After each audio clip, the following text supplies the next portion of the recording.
Meet Tal Dillian, one of the oldest hands in the often murky world of cyber surveillance.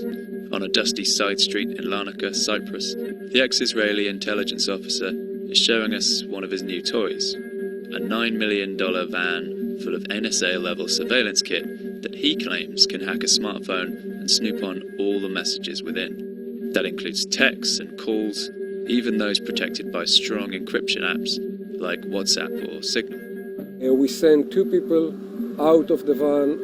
We will trace them, we will intercept them, we will infect them. By exploiting weaknesses in the Android device held by those colleagues, he's able to silently install a piece of software that can siphon off supposedly private WhatsApp messages. Once I identify my target, I'm ready for the action. Okay, and this is a Huawei phone that they're using? Yep.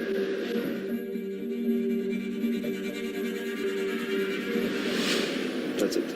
Okay, that's it, done. So the phone's now been, we can get the data from the phone right now. Okay. Dillian claims it's possible to do this to any phone within a 500-meter radius, possibly further. That might sound impressive, but the industry that Dillian has come to represent has been mired in various controversies.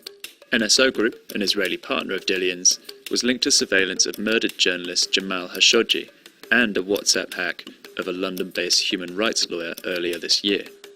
Circles, a location tracking surveillance company that Dillian co-founded and merged with NSO in 2014, was reportedly linked to sales in the UAE and Nigeria, where human rights records have been called into question.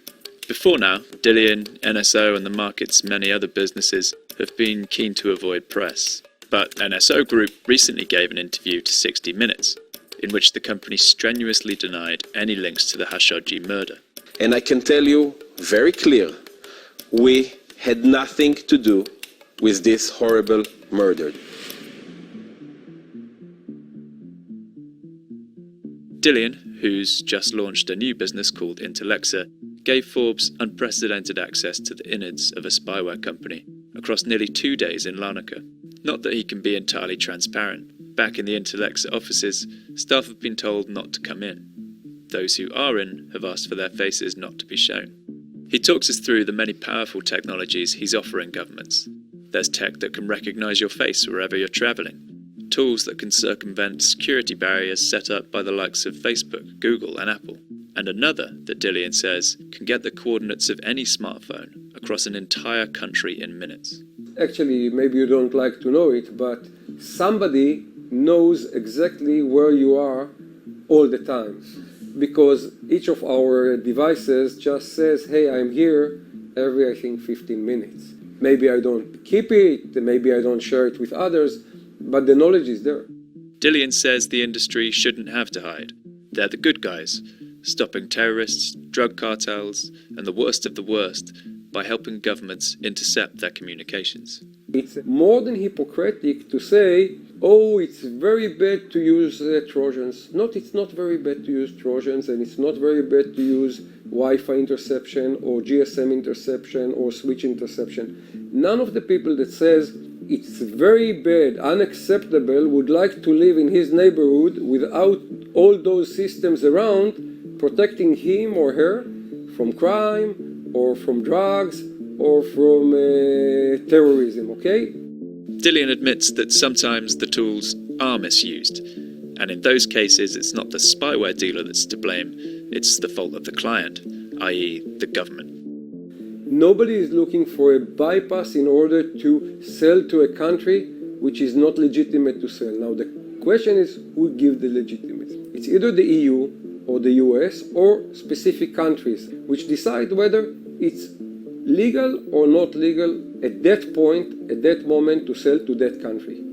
Whether a specific country in a specific situation is doing something that some of us, and in most cases all of us, thinks that it's a misuse, yes they do. Not very often. But we are not the policemen of the world and we are not the judges of the world. Privacy activists, though, disagree. They say people like Dillian should be doing a lot more to prevent misuse of their potentially dangerous software. Every single company has a responsibility to protect human rights, no matter where they are in the world and no matter what line of business they're in. Globally, export control laws certainly need to be updated, but that doesn't mean that until they are, that companies just have free rein to export to and facilitate whatever kind of abuses they are interested in. After our visit, here's what Dillian had to say about reported contracts with Nigeria and the UAE.